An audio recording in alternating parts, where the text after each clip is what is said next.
বলে না, পার্টি করি না। আপনি তো জলসায় আসছেন না, আসবেন না, হুজুর দোয়া করবেন, আমরা শুনবো।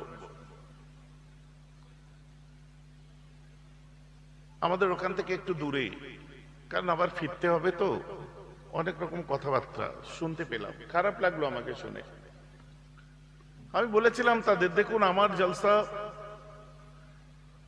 হোয়াটএভার, সে আপনার সিপিএম করতে পারে, কংগ্রেস টিএমসি করতে পারে, আইএসএফ করতে পারে, যে কোনো দল করতে পারে সে, কিন্তু মিলাদুন নবীর মাহফিলে যে ছেলেটা আগে টিএমসি বলেন, সিপিএম বলেন, কংগ্রেস বলেন, আইএসএফ বলেন, কিন্তু সে প্রথমে হচ্ছে তার প্রথম লিডার, বুঝেও না বুঝার ভান করে যারা বসে আছে, যাদের ভিতরে আছে মুখে বলতে গেলে ওপরের লাশ চোখ দেখতে হয়,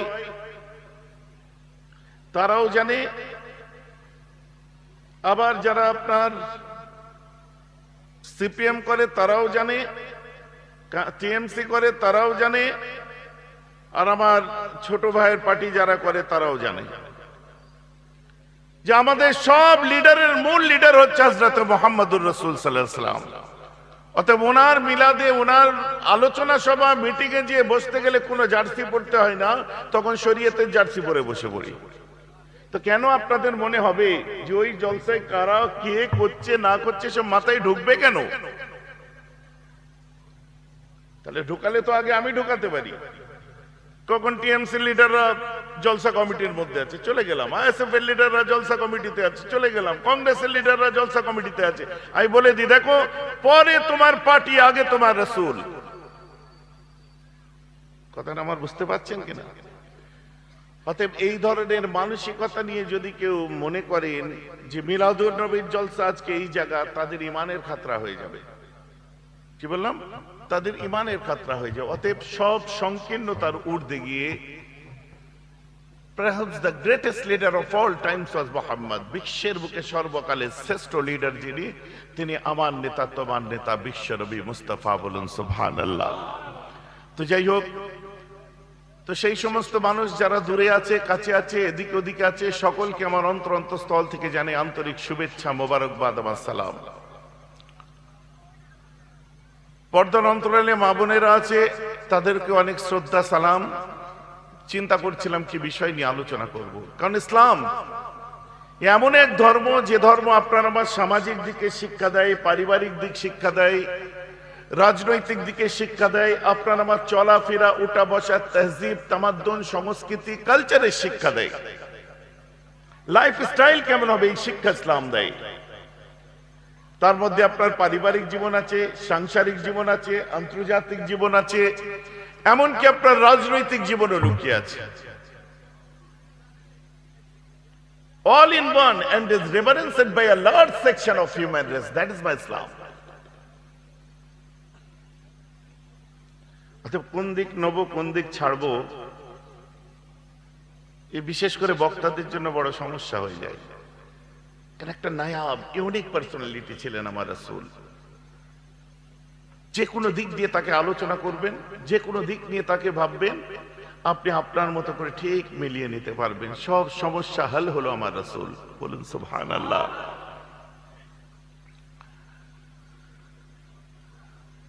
তাই আমার রাসূল সম্পর্কে বলতে গিয়ে আমার মনে পড়ে যায়, আল্লাহ কোরআন পাকের মধ্যে বলছেন, খুদ খোদা বলছেন, বিসমিল্লাহির রহমানির রহিম, যারা আপনাকে কটূক্তি করে, যারা আপনাকে মজনুন বলে, যারা আপনাকে পাগল বলে কটাক্ষ করে, যারা আপনাকে জাদুকর বলে, যাই বলে, তাদের ব্যাপার ওটা।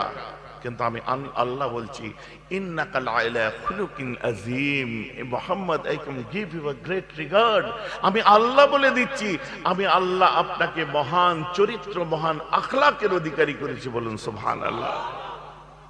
কথা আমাদের শেষ। মিস্টার উইলিয়াম মোরো তাই বলেছিলেন, I am the disciple and also follower of Jesus, but Prophet Muhammad is the perfect person in all over world.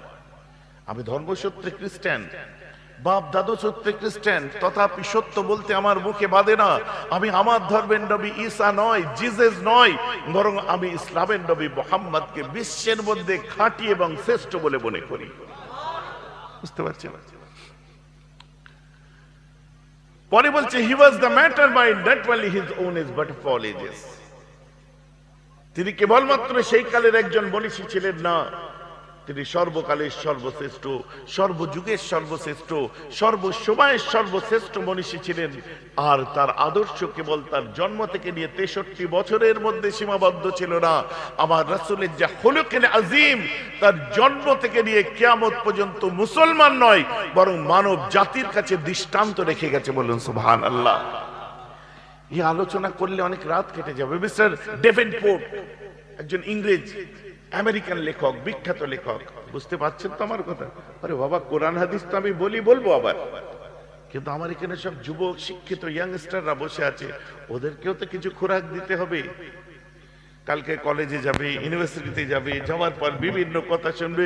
তোদের তো বেশি পড়াশোনা করতে নেই, কারণ ইসলামের নবী মুহাম্মদ সাল্লাল্লাহু আলাইহি ওয়াসাল্লাম তো ওনাকে যখন জিবরাইল এসে বলেছিল পড়ো, তখন হযরত মুহাম্মদ সাল্লাল্লাহু আলাইহি ওয়াসাল্লাম তো বলেছিলেন আমি লেখাপড়া জানি না, ওই জন্য বোধহয় মুসলমান তোদের বেশি পড়তে নেই। আর বড় দুঃখ লাগে, সুকৌশলে নেতারা, লিডাররা সব আমাদেরকে এই জায়গা থেকেই মারে। আরো একটু মাদ্রাসা শিক্ষার সাথে সাথে আধুনিক শিক্ষাটা একটু দরকার নেই কি? এগুলো আমাদের বলে, কিন্তু মাদ্রাসা স্টুডেন্টরা যে কত স্ট্রং সেটা ওরা জানে না। তারা একসঙ্গে মাদ্রাসায় পড়ার পরেও তারা গ্রাজুয়েশন করছে, মাস্টার্স করছে। মাদ্রাসা শিক্ষা মানে কতগুলো সাবজেক্ট, তুমি মাধ্যমিকে কতগুলো সাবজেক্ট পরীক্ষা দিচ্ছ আর একটা মাদ্রাসা স্টুডেন্ট কতগুলো দিচ্ছে। তুমি উচ্চ মাধ্যমিকে কটা সাবজেক্টে পরীক্ষা দিচ্ছ আর আমরা কটাই দিচ্ছি। তারপরেও ক্যালকাটা ইউনিভার্সিটি থেকে ফার্স্ট ক্লাস ফার্স্ট হচ্ছে কে? তেতুলিয়া মাদ্রাসার একটা সুনাম, আপনার নাম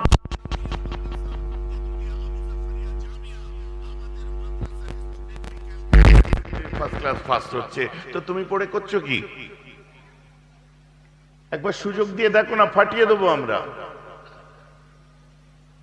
কথা বুঝতে পারছেন না? এগুলো মুখে মুখে হয়ে গেছে। এটা নামাজ পাটি নাকি? এটা কেন বিছিয়ে রেখেছো এখানে? বিয়াদবি, সরব।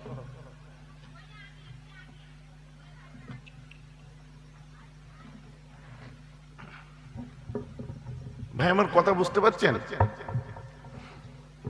আজকে আপনি পুরনো দিন থেকে যদি আজ পর্যন্ত ইয়াদ করিয়ে দিই, যে সমস্ত বিদগ্ধ মুসলিম মনীষীদের বিস্ময়কর অবদানে বাংলা ভাষা ও সাহিত্য সমৃদ্ধ লাভ করেছিল, যারা বাংলা ভাষাকে মাতৃ এবং রাষ্ট্রীয় ভাষার আওতায় আনার ক্ষেত্রে ভাষা আন্দোলনের পটভূমিতে বিপ্লবী অভিভাবকের গুরুদায়িত্ব পালন করেছিলেন, তাদের মধ্যে শ্রেষ্ঠ মানুষ একজনের নাম আসে, ভাষাবিদ, যিনি মুসলমান ঘরের সন্তান হিসাবে প্রথমে কলকাতা ইউনিভার্সিটি থেকে সংস্কৃতিতে এমএ করেছিলেন।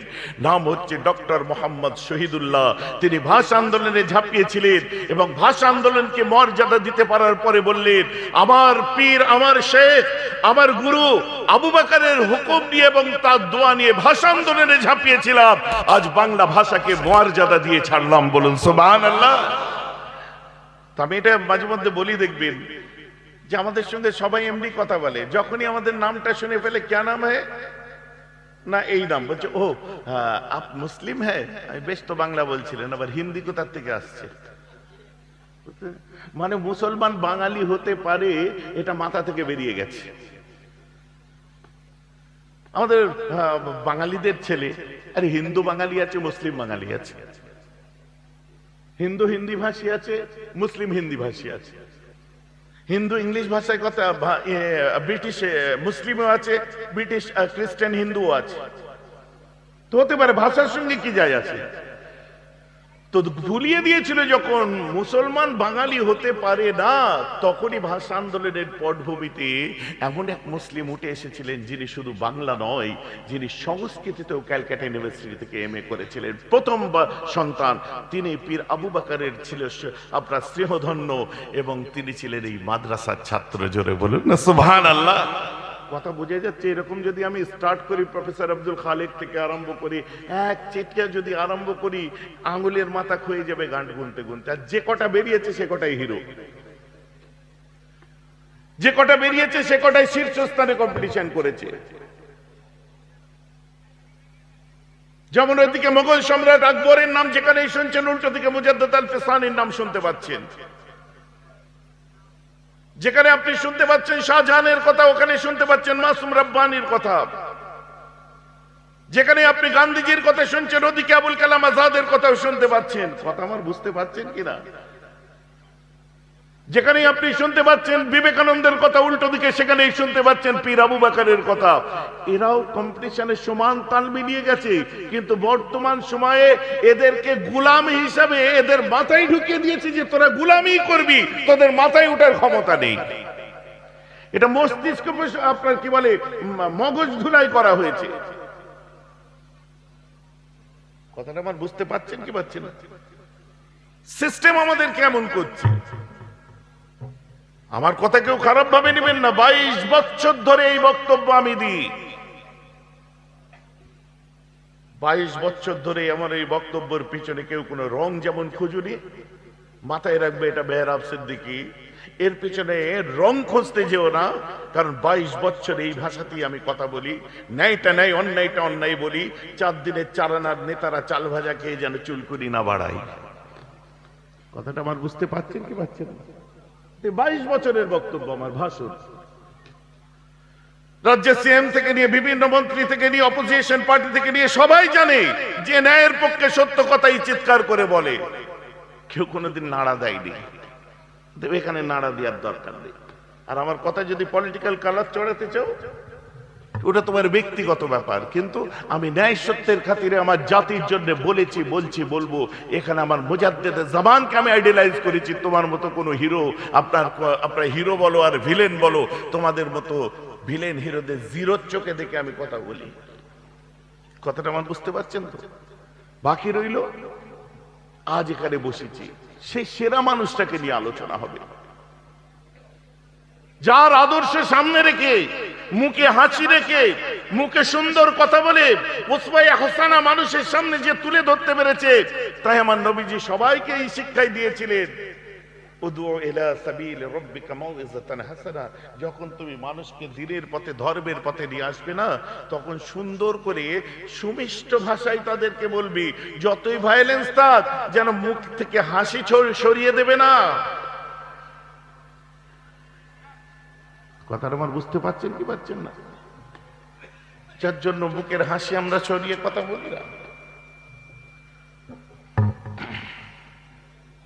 শুনে নিন, মিস্টার ডেভেনপোর্ট একজন ইংরেজ লেখক, তিনি একদিন লিখছেন, উই মাস্ট রিকগনাইজ, কি বলছে, we must recognise that the spread of Islam not own by victory of sword, not owned by victory of sword, but spread by the magic of his personality and wonderful eloquence. Subhanallah বলেন।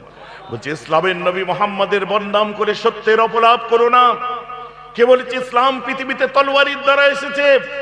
ওই must recognise. আজকে আমরাও সেটা recognise করেছি, আবিষ্কার করতে পেরেছি গবেষণা করে। ইসলাম কখনো পৃথিবীতে তলোয়ারের দ্বারা আসেনি। ইসলাম এসেছে মুহাম্মাদের মুখের বাণীতে, আর তার আদর্শের জাদু বিশ্ব জয় করে নিয়েছে। জোরে বলুন সুবহানাল্লাহ। কথাটা বুঝতে পারছেন তো নাকি? অথবা আমি কেন উল্টোটা দেখতে যাব? আমি কেন ভুলটা ভাবতে যাব? সে আদর্শ কেন তারা গবেষণা করেছেন আমার রাসূলকে। আমার রাসূল একদিন মক্কার দুর্গমগিরি দুর্গম পথ দিয়ে হেঁটে যাচ্ছেন, আর হযরতে আনাস কমান্ডার ইন চিফ পিছনে আল্লাহ রাসূলকে পিছন থেকে ফলো করছে। আর সুপ্রিম কমান্ডার, হাই কমান্ড, দিন দুনিয়ার শাহিনশাহ আমার রাসূল সামনে এগিয়ে যাচ্ছে, আনাস পিছনে পিছনে যাচ্ছে, একদম সিনা চিতিয়ে রামাল করার মতো করে হাঁটছে। কারণ আমার রাসূল এই শিক্ষা দিয়েছিলেন, দুশমনের সামনে সিনা চিতিয়ে থাকবে, কায়েরের মতো পেছন দিক থেকে পালিয়ে যাবে না। আমার রাসূল পিছন দিকে তাকিয়ে দেখছে আনাস। নবীজি আমার বলছে, আনাস তুমি আমার পিছনে কেন? হুজুর চতুর্দিকে আপনার যা শত্রু, চতুর্দিকে আপনার যা শত্রু, বড় ভয় লাগছে আপনাকে যদি আক্রমণ করে দেয়, এখন কি হবে? আল্লাহ রাসূলের কাঁধের উপরে ছিল বেড়ে দেওয়া ইন-নাজরান দেশের একটা চাদর। সুন্দর করে হেঁটে যাচ্ছে, আমার রাসূল বলছে আনাস আমাকে একা যেতে দাও, একা থাকতে দাও, আমি একাই যাব। আনাস বলছে হুজুর চতুর্দিকে আপনার শত্রু, আমাদের ভয় করছে তো, লিভ মি অ্যালোন, আমাকে একা থাকতে দাও। আনাস দূর থেকে ফলো করছে, আমার রাসূল আগে আগে হেঁটে হেঁটে যাচ্ছে। আনাস যেটা ভয় করেছিল বাস্তবে ঘটলো তাই। ঝোপের আড়াল থেকে আক্রমণ। ঝোপের আড়াল থেকে কারা আক্রমণ করে? রাতের অন্ধকারে কারা আক্রমণ করে? কায়ার, যারা কাপুরুষ। আল্লাহ রাসূলকে ঝোপের আড়াল থেকে আক্রমণ করে দিয়েছে কায়ার মানুষ একজন। কিন্তু মুসলমান সান্ডা ছিল, বাহুবলী, একদম বড় মার্শাল আলা মানুষ। আল্লাহ রাসূলকে ঝোপের আড়াল থেকে আঘাত করে দেয়, আক্রমণ করে দেয়। আমার রাসূলের পিঠে যে চাদরের কোণ দুটো ঝুলছিল, সোজা যে সেই চাদরের কোণ দুটোকে ধরে নেয়, ফাযাবাযাতুহু, ওটাকে পেঁচাতে আরম্ভ করে। ফাযাবাযাতান শাদীদাতান, এক সময় গায়ের জোরে ওটাকে প্যাঁচ দিয়ে দেয়। আরে আমার রাসূলের চোখ বাইরে এসে যায়, আমার রাসূলের গলা মোবারক লাল হয়ে যায়, সদমাতে মুখটা নীল হয়ে যায়। এক সময় একটা টান মারে, আরবের মরু প্রান্তে আমার রাসূলকে চিৎ করে ফেলে দেয়। আমার রাসূলকে ফেলে দিল, সহ্য করতে পারবেন? আমার রাসূল আরবের মরু প্রান্তে। আরে আনাস এই দৃশ্য দেখে সহ্য করতে পারেনি। আরবের মরু প্রান্তে ঝড় তুলে দিয়েছে, পাগলের মতো দৌড়তে আরম্ভ করেছে। দৌড়ে দৌড়ে উলঙ্গ তলোয়ার বার করে তার ধড় থেকে মাথাটা আলাদা করে দেবে। আমার রাসূল পিছন ফিরে বলেছিলেন স্টপ, মানে ইশারা, গলা তো বাঁধা, স্টপ, দাঁড়িয়ে যাও, রুক যাও। পরে বলছে না না না আনাস, তুমি ওকে জানে মেরে দিও না। সুবহানাল্লাহ বলেন। এই দৃশ্য দেখে ওই গরিব মানুষটা আমার রাসূলের দিকে তাকিয়ে আমার রাসূলকে দেখছে আর তলোয়ার দেখছে, রাসূলকে দেখছে আর তলোয়ার দেখছে, রাসূলকে দেখছে আর তলোয়ার দেখছে। একদিকে আমার রাসূল যদি একটু ইশারা করতো ওর গর্দান চলে যেত, উল্টো দিকে আমার রাসূল মুখে কি বলে সেই শোনার অপেক্ষায় ওই সময় এই কালো মানুষটা বলেছিল ইয়া মুহাম্মদ। এই কালো মানুষটা মুসলমান, ইয়া মুহাম্মদ মুরলি মিম্মা লিল্লাহিল্লাযী ইনদাকা, এই মুহাম্মদ আপনার কাছে আল্লাহর বাইতুল মাল আছে, আমি বড় গরিব, আমার বউ খেতে পাই না, বাচ্চা খেতে পাই না, ছেলে মেয়ে খেতে পাই না, আমার বাড়িতে চাল চড়ে না, চুলো জ্বলে না হুজুর, আমি বড় গরিব, আপনার বাইতুল মালে অনেক মালপত্র সামান ভান্ডার ভর্তি করে রাখা আছে হুজুর, ওই বাইতুল মাল থেকে আমায় যত সামান্য খাদ্য দ্রব্য আল্লাহর রাস্তায় দান করুন, আমাকে দান করুন হুজুর। কি করলো? চাইলো, ভিক্ষা চাইলো, বাইতুল মালে রাখা আছে।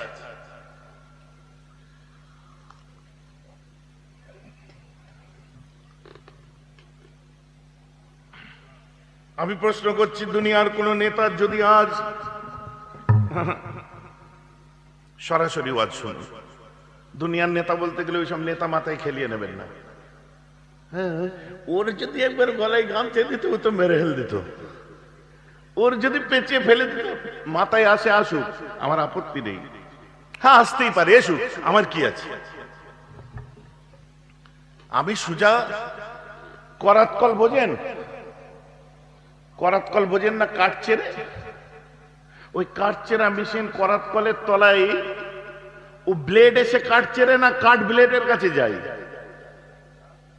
হ্যাঁ, কাঠ ব্লেডের কাছে যাই, ও করাত চলতেইছে, কাঠ তুমি যাচ্ছ কেন? অতএব আমি বলছি তুমি এসে গলা দিচ্ছ কেন? কারণ দুনিয়ার কোন লিডারকে যদি ভয় আপনার খারাপ লাগে, আমার কিছু করার নাই। কোন ইমামকে খারাপ লাগলে কিছু করার নাই। কোন পীর সাহেব, হুজুর সাহেব, হযরত জি, কোন বাবা চাচাকে খারাপ লাগলে আমার কিছু করার নাই। কারণ যেখানে রাসূলের সওয়াল এসে যায়, তখন হুব্বে মুহাম্মাদি যখন দিলের মধ্যে কাজ করে, রাসূলের আদর্শ যখন সামনে আসে, তখন প্রতিটি মর্দে মুমিন চোখে চোখ রেখে সত্য কথা আল্লাহ রাসূলের খাতিরে বলে। আর সত্য কথা বলার জন্য রাসূল বলছে জান্নাতেও আমার সঙ্গী হয়ে থাকবে। জোরে বলেন সুবহানাল্লাহ। তোমার খারাপ লাগলে আমার কিছু করার নেই গুরু। আমি দুনিয়ার নেতার সঙ্গে হওয়ার জন্য দিল্লির পার্লামেন্টে যেতে চাই না, বাংলার বিধানসভায় যেতে চাই না, তোমার কি বলে ওই কত নাম্বার হাউসের মধ্যে প্রধানমন্ত্রীর ঘরেও বসতে চাই না, আর নবান্নে মুখ্যমন্ত্রীর পাশেও বসতে চাই না। মর্দে মোমেন পৃথিবীতে যখন জন্মেছে আমার নেতা তোমার দুনিয়ার নেতার মতো ছিলেন না, মোগলী সাম্রাজ্যের নেতার মতো ছিলেন না, রাজা বাদশার মতো ছিলেন না, ইংল্যান্ডের ব্লেয়ারের মতো ছিলেন না, আমেরিকার ইংল্যান্ডের টনি ব্লেয়ারের মতো ছিলেন না, জো বাইডেনের মতো ছিলেন না। আমার নেতা ছিলেন, আমার রাসূল ছিলেন নেতাদের নেতা, গুরুদের গুরু, মহাপুরুষদের মহাপুরুষ, যাকে আল্লাহ দুনিয়ার সর্বজাহানের এ দুনিয়া ও দুনিয়ার শ্রেষ্ঠ লিডার করেছে। ওই তো আমার দিলের নেতা, তোমার দিলের নেতা বিশ্বনবী মুস্তাফা। জোরে বলা যাবে?